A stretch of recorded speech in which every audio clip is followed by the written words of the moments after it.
Istanbul dunyoning eng jozibali shaharlaridan biri bo'lib, qiziqarli tarixi, qadim pazandalik sirlari, jonli san'at va madaniyat durdonalari bilan barchani o'ziga rom etib keladi.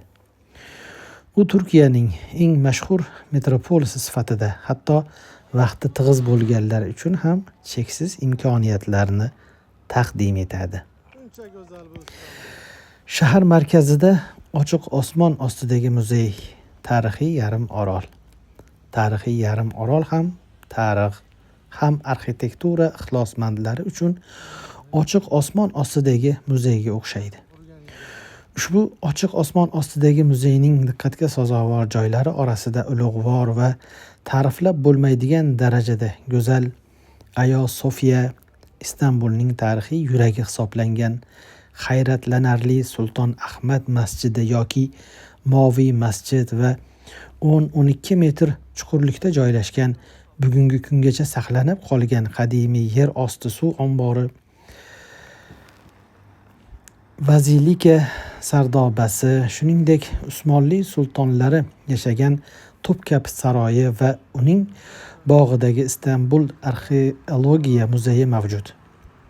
Shuningdek, bu yerda ta'mi og'zida qoladigan mashhur Sulton Ahmad kofesi, ya'ni qahvasini tatib ko'rishingiz ham mumkin.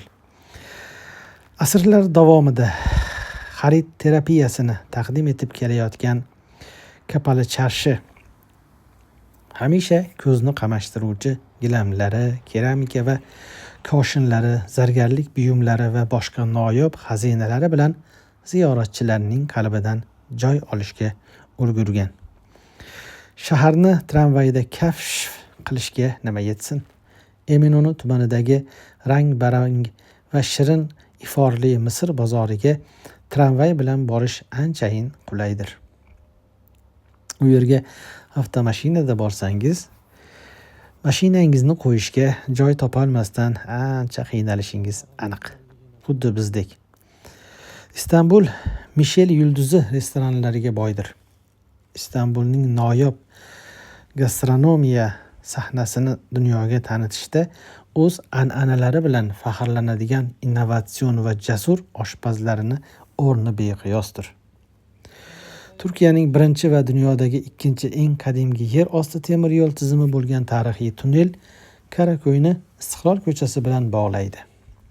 Istanbul ko'cha taomlari bilan ham mashhur bo'lib, o'ziga xos nafis ta'mga ega. Qovurilgan kashtan va makajo'xori bo'laklari, chig'anoqli do'lma, kokorech va boshqa mazali taomlarning xushbo'y hidi dimog'ingizni qitiqlaydi. Istiqlol ko'chasidagi Taksim maydoni va shaharning eng katta san'at binolaridan biri bo'lgan muhtasham Otaturk madaniyat markazi doimo mahalliy aholi va sayyohlar bilan gavjum. 2000 dan ortiq kishini sig'dira oladigan Otaturk madaniyat markazining ko'rkam opera zali jahon darajasidagi shou va konsertlarni ham taqdim etadi. Ayniqsa Istanbulda shirindan shakar salatlar va turli xil uslubda tuzlangan zaytunlar, pishiriqlar sizni doimo o'ziga mahliyo etadi. Ta'mi og'zingizda qoladi. Yegan saringiz yegingiz kelaveradi.